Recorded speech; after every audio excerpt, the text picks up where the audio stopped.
Namo Buddhaya. Salam sejahtera, penuh damai dan bahagia, pemirsa Dhamma TV dimanapun Anda berada. Senang sekali saya Satna Dewi bisa menemani Anda 1 jam ke depan dalam acara yang tentunya telah kita tunggu bersama-sama, Manage Your Mind. Bagaimana sih sebenarnya menata batin kita akan menjadi lebih damai, lebih tenang, lebih bahagia di tengah kecamuknya masalah-masalah di dalam kehidupan kita ini. Dan bagaimana sih sebenarnya bisa mencapai tujuan kita di dalam kehidupan ini. Baik pemirsa Dhamma TV, pada malam hari ini seorang narasumber kita yang luar biasa telah hadir dan tentunya telah Anda kenal. Beliau adalah Biku Jayamedo. Namo Buddhaya. Sugihutu, semoga Anda berbahagia. Ya, terima kasih. Baik pemirsa Dhamma TV, tema pada malam hari ini tentunya masih bertema tentang masalah batin, mind kita. Ya. Tema kita adalah pikiran sebagai kekuatan. Baik, Bante, sampai seberapa kuat pikiran ini mempengaruhi seseorang, Bante? Ada yang mengatakan bahwa ada Tuhan kalau di dalam agama, ya Bante? Iya, kalau agama lain itu disenterkan, dipusatkan kepada Tuhan, yang merupakan sesuatu di luar dirinya sendiri. Tetapi di dalam agama Buddha dibalik, senternya itu adalah dirinya sendiri. Di dalam kitab suci Dhammapada, syair yang nomor 1 dimulai itu bukan soal Tuhan, yaitu soal pikiran, your mind. Bahwa pikiran itu adalah segala-galanya. Dia sangat menentukan sekali. Kalau orang itu berpikir buruk, maka ucapan perbuatannya pun mengikutinya. Seperti roda pedati yang mengikuti kaki lembu. Syair yang kedua dikatakan, namun demikian kalau kita berpikir yang positif, yang membahagiakan orang banyak, maka itu pun berpikir yang positif itu berakibat pada ucapan perbuatan pun mengikuti positif. Seperti bayang-bayang yang tidak pernah meninggalkan objeknya. Jadi itu selalu berkaitan langsung.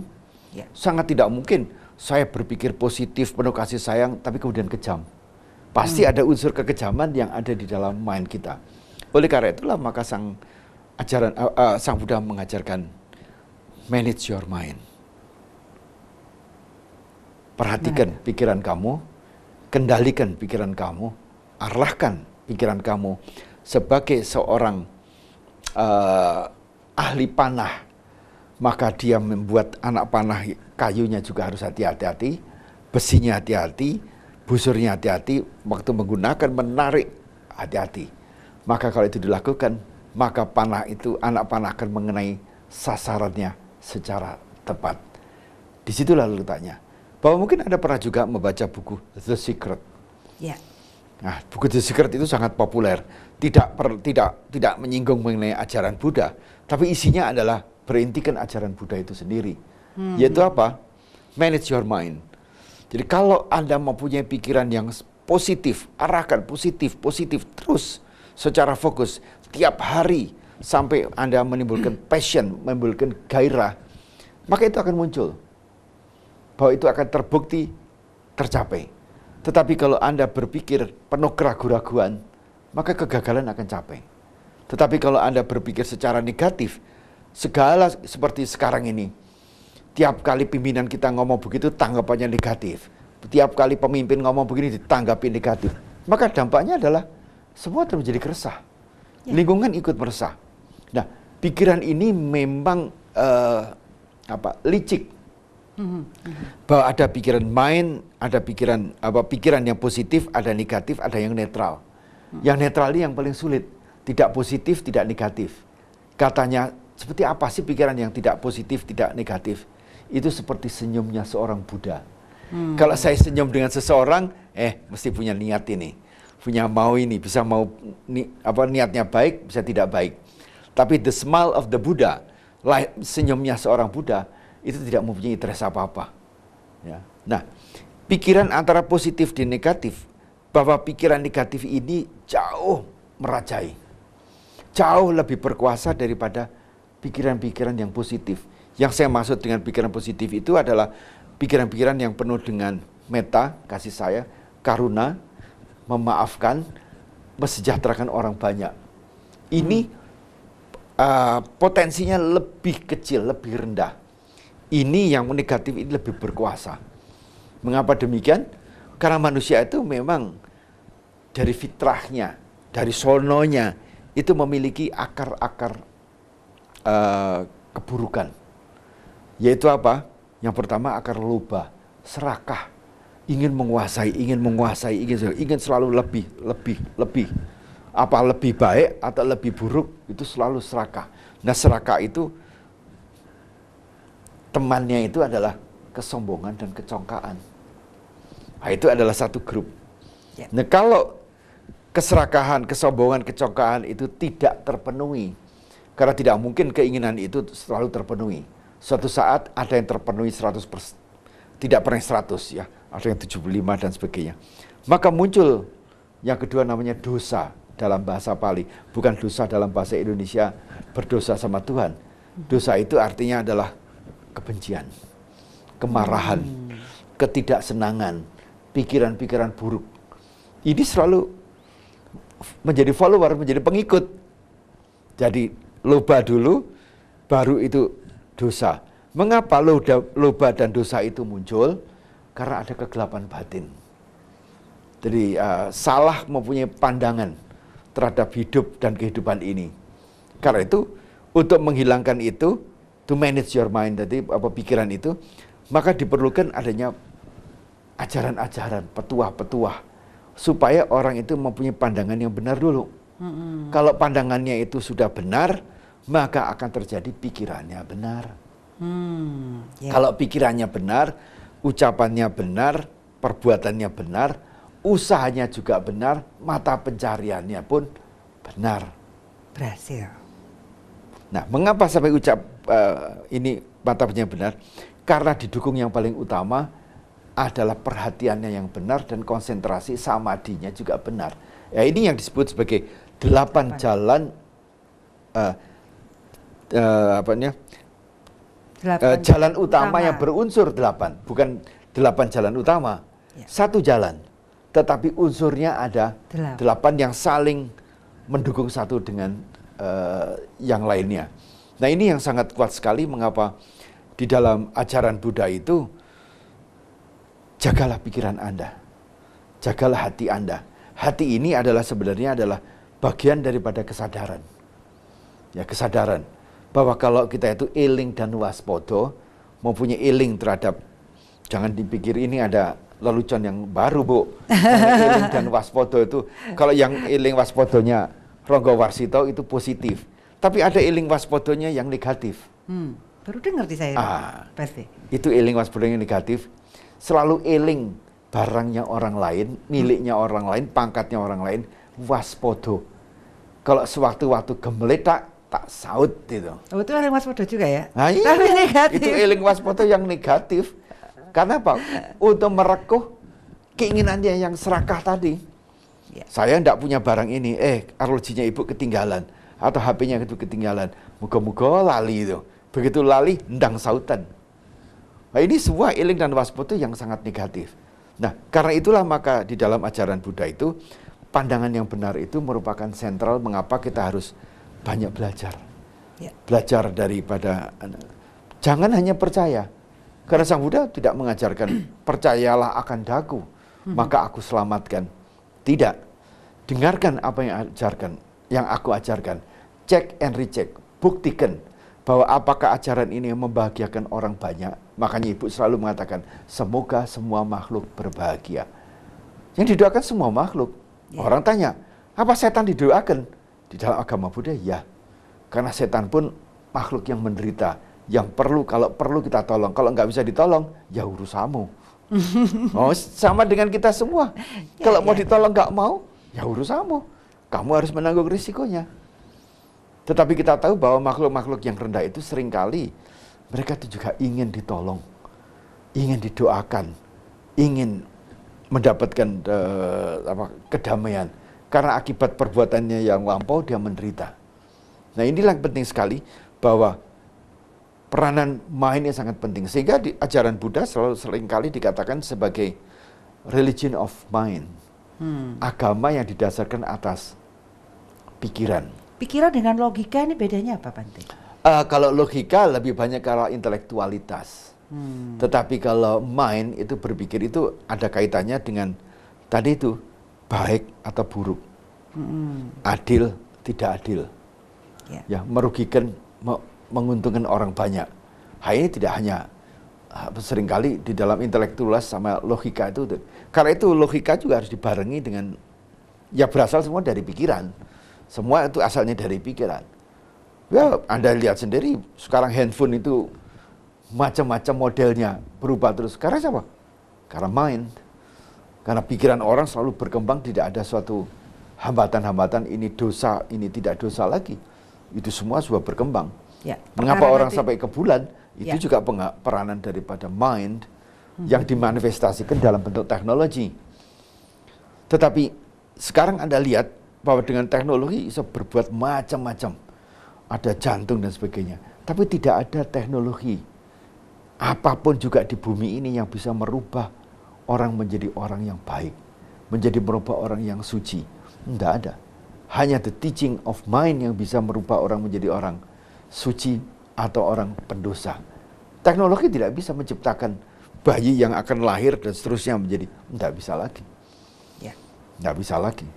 Nah ini yang sangat penting sekali, bagaimana kita itu coba memahami diri kita sendiri. Sebelum kita memahami orang lain, pahamilah diri sendiri. Bahwa kalau kita menderita itu rasanya seperti apa. Gitu, mind. Nah mind ini juga harus kita lihat munculnya kehendak-kehendak. Dan kehendak-kehendak itu selalu dalam muncul berkembang, lenyap. Muncul, berkembang, lenyap. Dan terus menerus. Nah kalau kita tidak sadar, tidak eling, maka kita dipengaruhi oleh mind yang seperti itu. Ya, Bante, dengan cara apa agar kita tidak terpengaruh dengan pikiran yang buruk? Ini pikiran buruk kan selalu bermunculan juga, Bante. Iya. Yang buruk, yang jelek selalu bermunculan. Dengan cara apa sebenarnya? Tapi jangan jawab dulu, Bante. Baik, pemirsa Dharma TV, pembicaraan semakin seru. Jangan kemana-mana karena kita akan kembali bertemu setelah yang satu ini. Tentunya masih bersama saya Satna Dewi dalam acara Manage Your Mind dan masih dengan narasumber kita yang luar biasa, Biku Jayamedo. Dan tema kita adalah pikiran sebuah kekuatan. Baik, Bante, tadi kita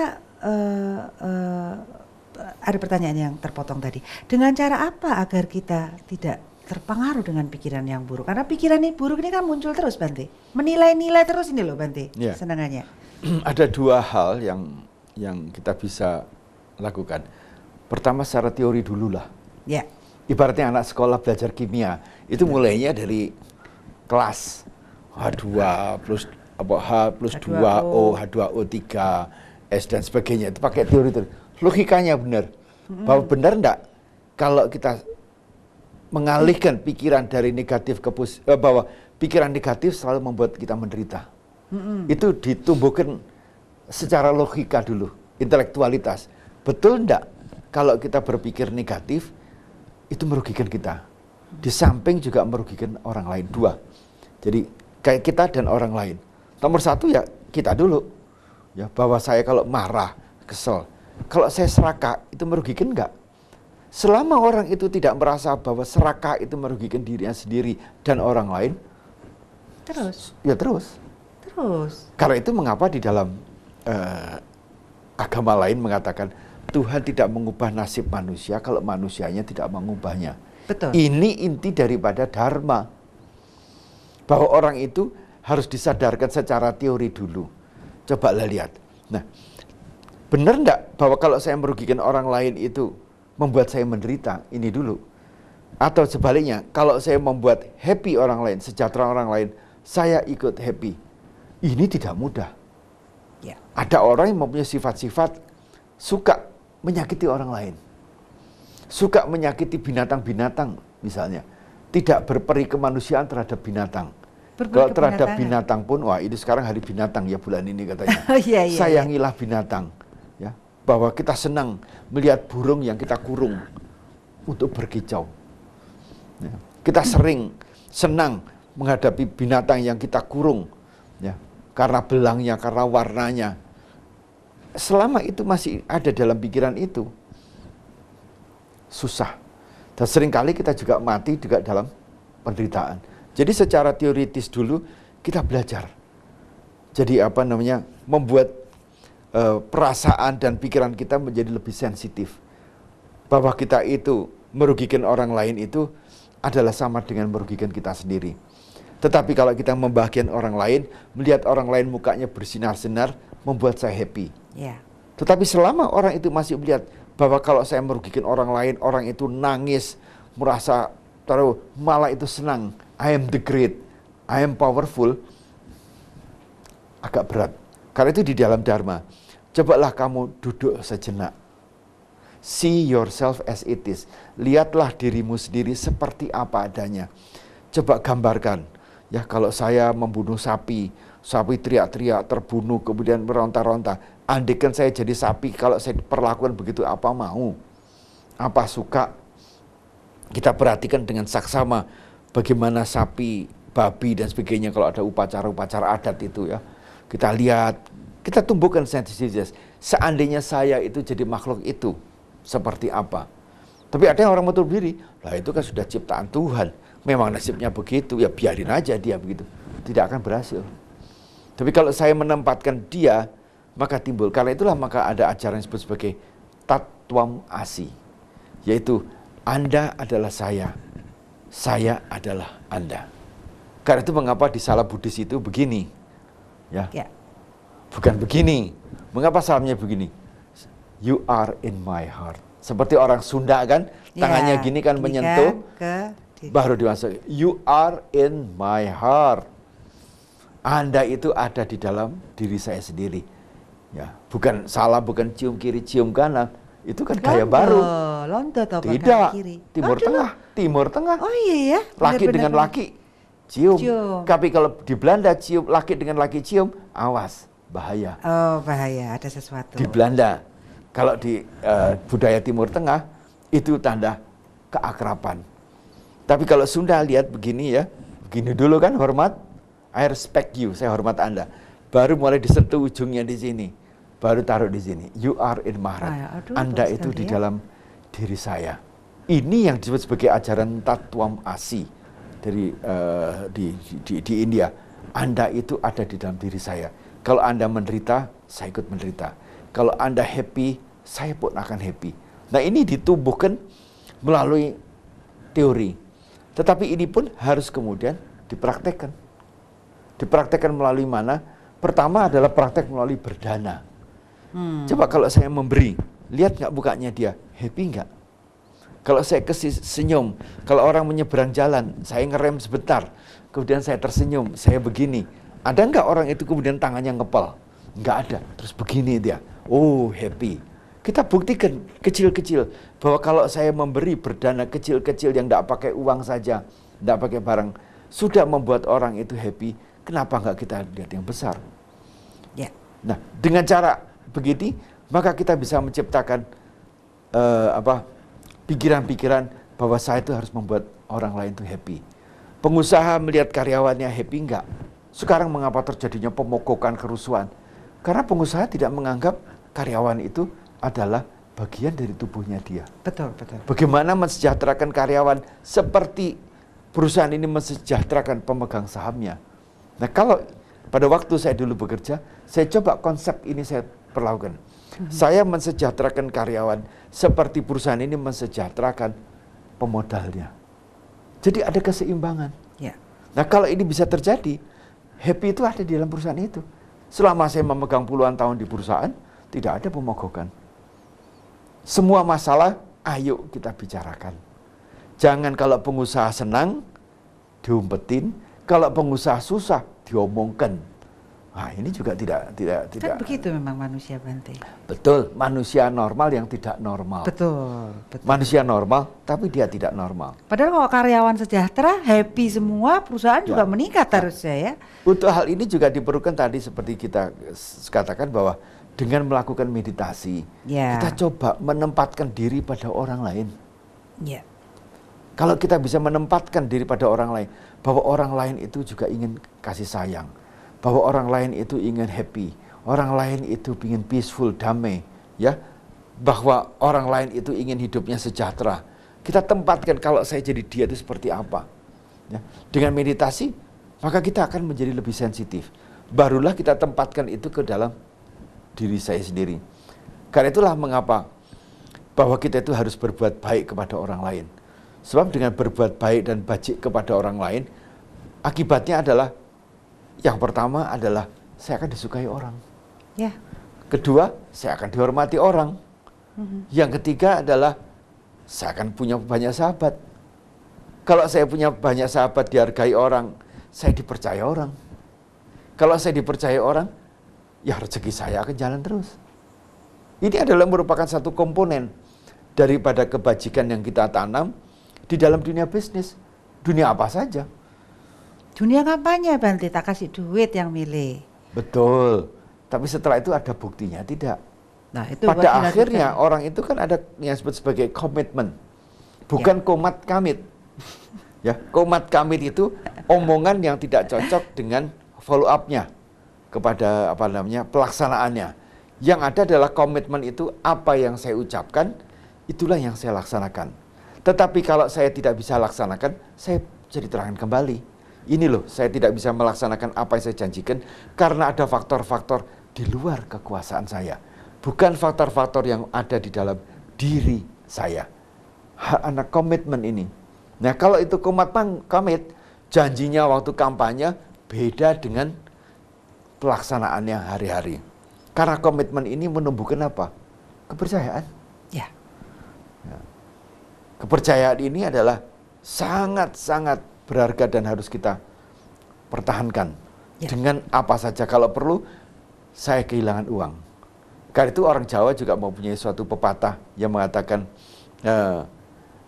lebih bagus hilang uang daripada hilang persahabatan dari kepercayaan. Gitu. Ini pepatah dari bahasa Jawa tuh. Ya, harta kita berarti persahabatan itu ya sebenarnya yang Betul. utama ya, Bante? Karena rezeki itu dari persahabatan. Betul. Apakah pikiran itu juga sebagai indera, Bante, sebenarnya? Di dalam konsep ajaran Buddha bahwa manusia itu ada dua komponen besar, yaitu fisik sama mental. Ya, yang fisik itu namanya rupa, ya, yang kemudian ini namanya nama. Ya, nama itu kan bukan fisik. Ya. Kemudian dua-duanya itu adalah komponen yang berpaduan. Bahwa dalam fisik pun ada tulang, ada darah, ada air, ada udara, ada panas. Itu semua itu komponen yang berpaduan. Nah, di dalam batin itu juga paduan antara pikiran, kemudian ada perasaan, kemudian yang ketiga ada pencerapan. Mencerap, saya melihat dan sungguh-sungguh saya lihat. Kadang-kadang saya itu melihat tapi tidak melihat. Kadang-kadang saya mendengar apa suara yang masuk, tapi seringkali ada suara masuk, saya budek. Nggak dengar karena pikirannya lagi kemana-mana, melayang-layang. Ya, itu ada pencerapan. Dan keempat itu juga kesadaran. Ya, ini 4 faktor ini saling berkait satu lain, antara nama rupa juga saling berkaitan. Nah, ini yang kita harus tahu, mana ini perasaan, mana pikiran, mana pencerapan, mana itu kesadaran. Pikiran itu punya nafsu apa perasaan yang punya nafsu nih, Bante? Keinginan ini? Itu berpaduan semua, sangat cepat. Begitu ya? Misalnya kita tersentuh orang ya pacar kita menyentuh kita, seret, bisa keluar nafsu. Tapi juga kebetulan pacar itu kemudian karena dia selingkuh, kemudian menyentuh kita, timbul kebencian. Itu juga saling berkaitan ya? Sangat berkaitan sekali. Nah, ini yang kita harus manage komponen. Ibaratnya nama dengan rupa ini ibaratnya mobil dengan supirnya. Mobil itu fisik dengan komponen-komponen macam-macam. Supir pun juga punya komponen-komponen lain yang tidak sama dengan mobil. Nah, kalau supir dengan mobil ini bisa berkolaborasi, maka penumpangnya akan happy. Anak, istri, tetangga, sahabat semua, mereka Harmonis. Harmonis. Iya. Harmonious. Harmonis. Ini Betul, adalah the key, kunci Ya. daripada Oke. kebahagiaan itu. Iya Bante, nanti kita jelaskan lagi tentang the key ini ya tadi ya, kunci dari kebahagiaan tentang harmonis. Jangan kemana-mana pemirsa, karena kita akan ketemu setelah yang satu ini. Baik pemirsa Dharma TV, tentunya masih bersama saya Satna Dewi dalam acara Manage Your Mind dan narasumber kita yang luar biasa, Biku Jayamedo. Baik Bante, tadi kita berbicara tentang kunci keharmonisan ini sebenarnya. Mungkin ada beberapa contoh atau kisah-kisah nih Bante. Ya, saya kebetulan ada cerita ya, Ini. bahwa ada 4 orang tua yang bijaksana. Kehujanan, kebasahan, dan ngiyup di rumah seseorang. Kemudian di rumah itu kebetulan ada istrinya pemilik rumah. Kemudian istri pemilik rumah itu karena baik hati minta 4-4-nya masuk karena kasihan. Tapi para bijaksana mengatakan, oh tidak bisa 4-4-nya, hanya 1 yang bisa masuk. Itu pun kalau dia bisa menjawab pertanyaan Anda secara tepat. Kalau nggak tepat nggak bisa masuk. Tapi kalau 1 ini bisa menjawab secara tepat, semuanya bisa masuk. Wah, ini orang bijaksana tidak mengatakan, wow sudah ditawari masuk kok pasti kayak nawar. Bilang baik kalau begitu. Kemudian menunggu keluarganya datang komplit dulu. Kemudian setelah suaminya masuk, anak perempuannya masuk, suaminya masuk, baru mereka berunding dan memberitahukan pertanyaannya itu. Wah, suami mengatakan, oh gampang, bahwa orang itu untuk bisa bahagia itu kalau duitnya banyak. Saya ini sudah kerja keras, duitnya kayak begini, kena pajak, macam-macam ditipu orang. Wah, kalau duitnya banyak itu betul-betul kita akan happy. Istrinya mengatakan apa? Oh, tidak bisa kalau duitnya banyak. Kalau kamu duitnya banyak, pasti selingkuh. Namanya laki-laki itu kan selingkuh itu sudah part of life katanya. Dudu lanang. Iya. Arjuna itu katakan lelananging jagat. Karena apa? Perselingkuhannya banyak. Tapi itu tidak bagus untuk ditiru. Wah, bertengkar. Tidak, katanya istrinya. Ini 4 ini namanya harta, yang kedua namanya sukses, yang ketiga itu namanya peace, damai, yang keempat namanya yaitu tadi itu harmoni, harmonis, serasi. Wah, ini mengatakan suami mengatakan kalau ada ini, wah sudah happy itu. Ini enggak, sukses dulu. Kalau orang sukses, harta itu akan dapat. Tidak usah khawatir katanya. Oh, tidak bisa.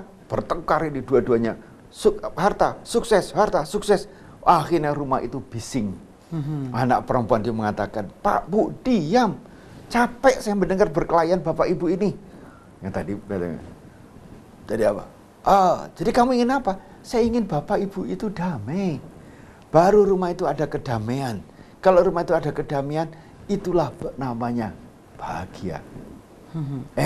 Kemudian kakak laki-lakinya datang. Tidak cukup hanya damai saja. Yang penting itu serasi, harmoni.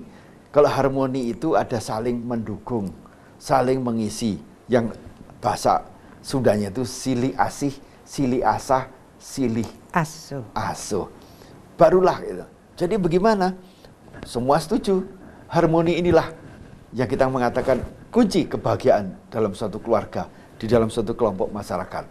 Maka dia bilang sama orang tua-tua, kita memilih harmoni masuk duluan. 4 orang bijaksana mengatakan, Anda betul. Harmoni inilah kunci kebahagiaan. Silih asih, silih asah, silih asuh. Ini katanya adalah the key of happiness, itu adalah di sana. Tidak perlu harmoni itu harus sama seperti zamannya Orde Baru. Semuanya harus sama, semua harus sama. Kalau tidak sama tidak bisa. Laki perempuan tidak akan pernah sama. Ya. Kalau laki-laki sama dengan laki-lakinya ya bahaya. Perempuan sama perempuan ya bahaya.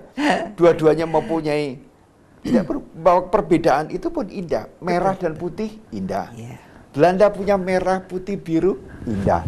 Black and white seperti piano. It look like also a harmony. Asal dimainkan secara indah. Itulah yang dikatakan harmoni itu sangat penting sekali. Tapi ada juga contoh yang lain yang mungkin Anda sudah ketahui. Orang bermain gamelan atau bermain musik. Semua orang mempunyai keahlian masing-masing. Yang trompet, yang punya saksofon, yang mempunyai drum, bass gitar. itu dia mempunyai keahlian masing-masing. Dan masing-masing yang bineka ini harus dihargai, harus dihormati, dan jangan egonya yang naik. Kalau egonya naik, semua memainkan menurut maunya sendiri, kuping ini jadi nggak karu-karuan budeknya. Berantakan. Tetangga juga akan marah. Tetapi kalau kita sepakat, ayo kita mainkan lagu ini, partiturnya ini. Syukur kalau selalu ada konduktornya, ya. apa namanya? Dirijennya. Tapi kalau di gamelan itu tukang kendangnya, tak dung dung dung, nengen nong. Kadang itu gendangnya terlalu keras, gongnya itu telat, gongnya kebanteran, kurang soft. Nah itu kalau dibikin harmoni, maka akan membuat suatu lagu yang sangat indah. Ini yang dikatakan sebagai cooperation, kerjasama yang indah, saling membantu. Dan semua harus sensitif apa yang dia lakukan. Dan apa yang dilakukan itu harus mendukung keahlian orang-orang lain. Inilah yang dikatakan sangat penting sekali, bahwa orang itu harus eling dan waspada terhadap apa yang dilakukan, eling dan waspada terhadap tujuannya dia melakukan itu, dan eling dan waspada terhadap apa yang dibutuhkan orang lain. 3 ini yang merupakan suatu kunci bahwa kita itu bisa hidup harmonis, baik itu dalam rumah tangga, baik itu di dalam kelompok agama, di dalam pekerjaan, kita saling mendukung. Jangan rumongso, tanpa saya Anda tidak ada apa-apa. Yang ada adalah nanti kesombongan. Kalau sudah kesombongan, melecehkan orang lain, menekan orang lain, menyingkirkan orang lain. Tetapi kalau orang lain itu belum melakukan sesuatu yang seperti yang seharusnya, harus ada sikap saya tolong Anda, saya bantu Anda. Kalau perlu kita panggilkan orang yang ahli untuk meningkatkan pengetahuannya, keterampilannya. Kalau perlu merubah perilakunya, agar supaya bisa mendukung tim. Ya. Betul ya, memang harus tolong ya, dalam teamwork ini memang harus, dalam keluarga juga kualitasnya begitu. Ini harus diperbaiki semua ya Bante. Tetapi ini juga jangan disalahgunakan secara positif, korupsi berjamaah. Oh iya. Ini kan tanggung jawab, saling mendukung, saling menutupi. Tapi hukum karmanya? Wah iya, jangankan hukum karma, hukum negara saja udah bisa kena sekarang. Sekarang udah bisa kena, banyak yang tidak kena juga loh Bante. Ya, ini di samping hukum karma ada hukum karma sama dengan hukum Tuhan. Ya, hukum Tuhan. Tidak bisa lari kita. Tidak bisa. Tidak bisa lari. Baik, Bante, bagaimana dengan perbuatan yang dilakukan seseorang yang menurutnya karena adanya bisikan? Hati-hati. Antara bisikan yang benar dan tidak benar itu harus hati-hati. Bahwa kalau kita itu mempunyai kesadaran yang tinggi, ya, kesadaran yang tinggi dan kebersihan hati, itu bisa dibedakan. The voice, ada yang mengatakan the voice of God, ya, bahwa ini suara Tuhan atau suara setan. Gimana membuktikannya? Ya. Dua-duanya nggak kelihatan, ya. Dan dua-duanya tidak merupakan suatu makhluk yang bermateri sehingga orang ketahuan, oh ini yang ngomong Tuhan, oh ini ngomong setan. Yang ada kan the voice, we seek. Ya. Nah, kalau kita itu mempunyai hati dan pikiran yang jernih, bersih, suci, otomatis frekuensi yang bunyi ini juga selaras. Seperti TV. Ya, antara TV-nya maupun operator sana, ya itu harus selaras. Nah, ini yang kita bisa membedakan. Kalau tidak, maka terjadilah seperti tadi malam. Ya, ada bisik-bisikan gitu, dan itu suatu gejala sakit jiwa. Bukan suara Tuhan. Seringkali orang mengatakan saya membunuh seseorang karena apa? Suara Tuhan. Banyak sekali itu dalam dunia ini. Dan sedangkan itu boleh dikatakan adalah kelainan jiwa. Nah, kalau orang itu percaya terhadap seseorang yang dianggapnya utusan Tuhan, yang sebenarnya bukan utusan tetapi sakit jiwa, sangat membahayakan sekali. Karena itulah mengapa di dalam ajaran Buddha, di samping kita melakukan meditasi bhavana secara benar, kita juga harus mempunyai sila. Orang bisa berdana, orang jahat bisa berdana, ya. Koruptor bisa berdana, ya. Tetapi orang jahat sama koruptor ini pasti tidak bisa mempunyai moralitas. Nah, karena itu Berdana pun harus diikuti dengan moralitas yang benar. Menjalankan paling tidak 5 sila. Jangan membunuh, jangan mencuri, jangan berzina, jangan melakukan kebohongan, gosip, memecah belah masyarakat, dan makan minum yang memabukkan, jangan gila harta. Ya, ini semua kalau itu moralitas ini dipegang ditambah dengan dana, nah ini sudah mulai satu tingkat ke atas. Apalagi dengan latihan membersihkan clean your mind and your heart. Wah, itu lebih cemerlang lagi. Tiga-tiganya, tiga benar menjadi Tritunggal. 3 tapi satu kesatuan.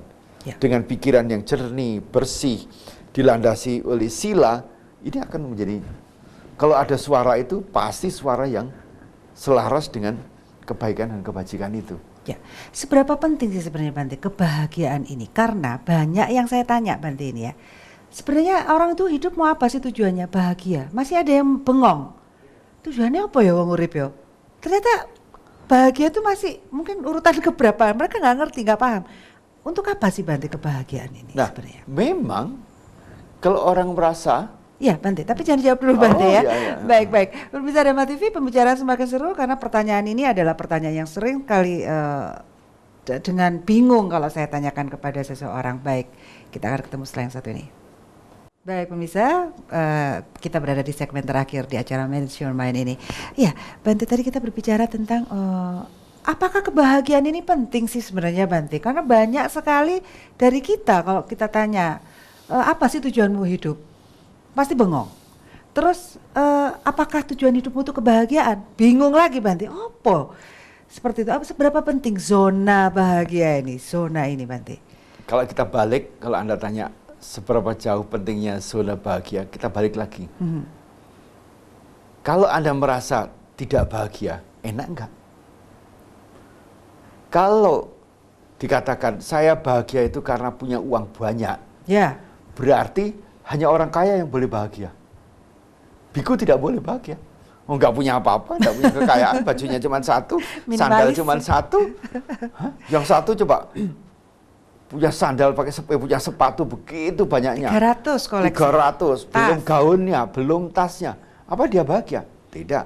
Berarti kalau, sedang kita lihat seperti Michael Jackson, Lady Di, Whitney Houston, semua orang kaya raya tapi tidak bahagia. Berarti apa? Kebahagiaan tidak terletak pada harta. Tidak di luar. Kemudian yang kedua, kita tanya, apakah bahagia itu terletak kepada pangkat? Waduh, kalau pangkatnya tinggi juga tidak, karena pangkat pun suatu hari juga akan berubah. Ya, Soekarno pun dijatuhkan. Kemudian kita lihat Soeharto pun dulu dilulukan kayak apalah. Ya. Akhirnya seperti apa? Mubarak pun seperti apa? Ya. Stalin pun pada akhirnya mayatnya pun harus dipindah. Dulu seperti apa ditakutinya. Kalau orang sudah mati, nggak ada orang yang takut. Takutnya kalau dia hidup lagi. Ya, tapi kalau masih hidup, sangat ditakuti. Ya. Nah, jadi orang ternyata bahagia itu tidak di harta, tidak di pangkat, juga tidak pada supranatural. Bahwa dengan kekuasaannya bisa macam-macam dia tunjukkan. Itu juga tidak. Jadi, kalau tidak, berarti kebahagiaan itu tidak ada di situ. Tetapi semua orang menganggap ada di situ. Seperti sang Pangeran Siddhartha, dia melihat kekayaannya luar biasa, punya istri, punya anak, punya harta, punya. Tapi dia tidak merasa bahagia. Ditinggal juga. Kenapa? Karena dia melihat, bahwa semua orang pasti sakit. Kalau orang sakit tidak bahagia, maka orang mencoba dengan bermacam-macam pil supaya tidak sakit. Coba lihat ibu di pinggir jalan. Pasti banyak orang membuat pil obat kuat. Iya, biar kuat. Nah, biar kuat. Kok nggak ada kok untuk wanita? Kok hanya untuk pria? Kenapa ya Pak? Jadi wanita itu selalu kuat. Oh iya. Kenapa? Dia ingin sehat, ingin kuat. Tapi kenyataannya dia loyo. Timbul rasa tidak bahagianya. Hartanya banyak, tapi dia loyo. Orang pasti akan sakit. Kemudian dilihat pada suatu saat, tidak bisa dilihat bahwa orang pasti tua.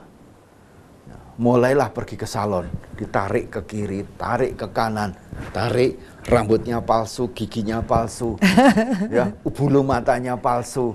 Apa yang tidak palsu itu? Karena ingin selalu seperti dulu. Ya.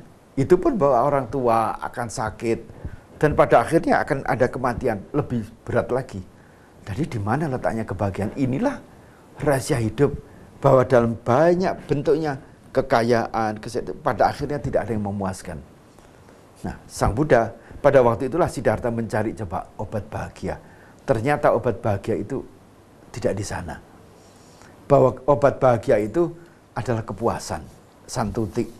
Bahwa orang itu kalau merasa puas, bersyukur, itulah bahagia. Nah, sayangnya orang tidak pernah puas dan tidak pernah bersyukur. Selalu kekurangan. Karena ada unsur loba, serakah, ingin selalu lebih. Nah, kalau Anda lihat di dalam kehidupan ini, kalau Anda renungkan sebentar, kalau Anda itu dalam merenungkan itu timbul pikiran-pikiran past experience, past condition, atau kondisi-kondisi yang lampau itu sangat memuaskan, kepengennya kan dinikmati. Dan kepengennya ayo kembali seperti itu. Tapi tidak pernah terbukti. Ya. Bahwa dulu waktu Anda SMA sangat senang dengan sahabat itu menciptakan. Begitu sekarang sudah sekian puluh tahun sahabat itu kembali lagi. Apa senangnya sama dengan yang dulu? Juga tidak. Anda dulu pergi ke restoran itu enak sekali. Ya entah cuiminya, benar. Apa namanya. Begitu sekarang sudah tua balik lagi. Kok rasanya kok kayak begini? Jadi ini selalu dibawa. Betul. Dan itu membuat orang menderita. Ya. Mencari kebahagiaan yang pernah dulu dia nikmati. Past condition. Ini membuat duka. Ya. Yang kedua adalah kadang-kadang muncul hal yang tidak disukai. Muncul dalam pikiran kalau Anda meditasi itu muncul. Dan itu selalu apa? Anda selalu tolak. Jangan terjadi, saya tidak suka itu. Ini penderitaan. Dan dua ini muncul silih berganti. Antara yang dahulu maupun yang menyenangkan maupun yang tidak menyenangkan, yang silih berganti. Karena itu orang mengatakan the comedy of life. Yes. Gambarnya ketawa dan menangis menjadi satu. Anak kawin, nangis. Iya, betul. Anak mati, nangis. Selalu waktu lahir, anak nangis. Orang tua yang senyum, tertawa. Tetapi pada waktu anak mati, orang tua yang nangis, si anak tertawa karena penderitaannya sudah hilang. Kalau dia sakit leukemia dan sebagainya begitu panjangnya, dia mati, saya bebas dari penderitaan sakit. Orang tua yang menangis. Itulah kehidupan. Nah, ini yang sangat dipentingkan kali. Karena itulah meditasi ini penting. Ya. Pada waktu kita gembira, kita netral. Pada waktu kita keadaan yang tidak kita sukai, kita juga netral saja. Bahwa kita hendaknya bersyukur apapun yang kita terima. Karena itulah agama lain mengatakan, berilah kami rezeki pada hari ini. Hari ini saja? Hari ini. Cukup. Tapi orang lain mengatakan, berilah kami rezeki untuk 7 turunan saya. Maka terjadilah keragusan dan keserakahan. Tidak menimbulkan happiness. Yeah. Karena pasti dia mengalami dalam kehidupan ini banyak hal-hal yang tidak selaras dengan keinginan saya, harapan saya. Dan ini harus kita imbangkan. Senang, biasa-biasa saja, tidak bergejolak naik. Tapi pada waktu sedih, susah, tidak cocok, jangan bergelimang turun ke bawah. Nah, keseimbangan dari kehidupan inilah yang kita bisa nikmati. Ibaratnya orang itu main surfing. Yeah. Ada orang yang kalau ombaknya besar, wah takut, munek-munek dan sebagainya. Tapi kalau itu main surfing, kondisi apapun juga, it's nice, nikmat, itu yang bisa kita lakukan. Dengan demikian maka, ya happiness itu di situ, merasa bersyukur apapun yang kita terima, suka tidak suka, dan ini mainnya itu harus mesti dikelola dengan baik, di manage, agar supaya happiness itu terjadi di dalam keadaan pahit. Jadi di happiness ini zona syukurnya yang harus lebih kuat, santuti, ya kepuasan gitu loh. Ya kecil pun puas. Seperti biku bajunya satu, ya puas. Waktu dulu saya belum jadi biku, jas saya, baju saya, ya tetap nggak puas. Nah sekarang nggak apa-apa. Dulu kalau bajunya sama, malu. Sekarang bajunya sama, nggak ada rasa malu. Jadi itu pun harus di manage mind-nya, bahwa hidup secara sederhana, secara apa adanya, menikmati yang ada dapatkan. Ya, makanan para biku hanya terima makanan dari umat dan dimakan juga dengan sama nikmatnya. Nggak boleh gerundel, nggak boleh mencari, wah saya minta pizza ya, saya minta steak. Wah nggak bisa, itu bukan biku yang baik. Ternyata bahwa dengan kesederhanaan pun kita bisa menikmati hidup. Ya. Dengan kemewahan belum tentu kita nikmati. Karena itu mengapa orang mengatakan kebahagiaan tidur yang nyenyak belum tentu didapat dengan ranjang yang bagus. Kebahagiaan tidak dilihat daripada kemewahan a house, tapi yang penting adalah a home. Ya ini yang sangat penting sekali, bahwa kebahagiaan itu adalah menikmati apa yang ada pada saat ini yang kita terima. Dengan cara demikian maka kebahagiaan itulah yang harus kita datangi. Jadi kebahagiaan itu harus dilihat nomor satu. Kita akan bisa hidup bahagia kalau bisa kita harmonious dengan orang lain. Dimanapun saya berada, saya dihargai, saya dihormati, saya akan dibantu, saya akan dijamu. Meskipun di dalam kondisi yang sangat sederhana. Berarti ada kerendahan hati ya Bante? Ya. Di harmonis ada siapa yang rendah hati akan ditinggikan, siapa yang tinggi hati akan direndahkan. Ya. Inilah kunci daripada kehidupan ini untuk mencapai suatu harmonious life. Ya, baik Bante, rupanya waktu sudah sampai di ujung acara juga. Kita mungkin Bante bisa memberikan kesimpulan dari pikiran sebagai kekuatan ini Bante. Marilah kita bersama-sama untuk selalu belajar dan berlatih, memindahkan, mentransformasi pikiran-pikiran negatif itu menjadi yang positif agar kebahagiaan itu tercapai. Kalau pikiran negatifnya terlalu muncul, terlalu banyak, maka yang ada adalah penderitaan. Itulah bentuk neraka. Tetapi kalau pikiran itu bisa ditransformasikan ke arah yang positif, itulah dinamakan surga di dunia ini. Marilah kita ciptakan surga di dunia ini dengan sebaik-baiknya, dalam rumah tangga, di tempat pekerjaan, di organisasi sosial, kemasyarakatan kita, dimanapun kita yang berada, mari kita menjadi agen perubahan, agent of change to be positive. Yes, wah luar biasa sekali. Terima kasih Bante atas pencerahannya pada malam hari ini. Baik pemirsa Dharma TV, ternyata kebahagiaan itu harus kita ciptakan ya Bante ya. Kita tata, kita ciptakan sendiri, tidak berada di luar, tapi berada di dalam diri sendiri. Bagaimana menjaga batin kita agar senantiasa bahagia. Kendalikan dan kuasai batin ini sehingga kita akan hidup menjadi lebih bahagia, lebih damai, lebih harmonis seperti itu. Baik pemirsa Dharma TV, tentunya kata kunci kita adalah mind. It's not everything, but everything is from mind. So manage your mind. Saya Satna Dewi berserta kru Dharma TV mengucapkan banyak terima kasih atas perhatian Anda, dan tentunya kami ucapkan Sabe Sata Bawantu Sukitata. Semoga semua makhluk berbahagia.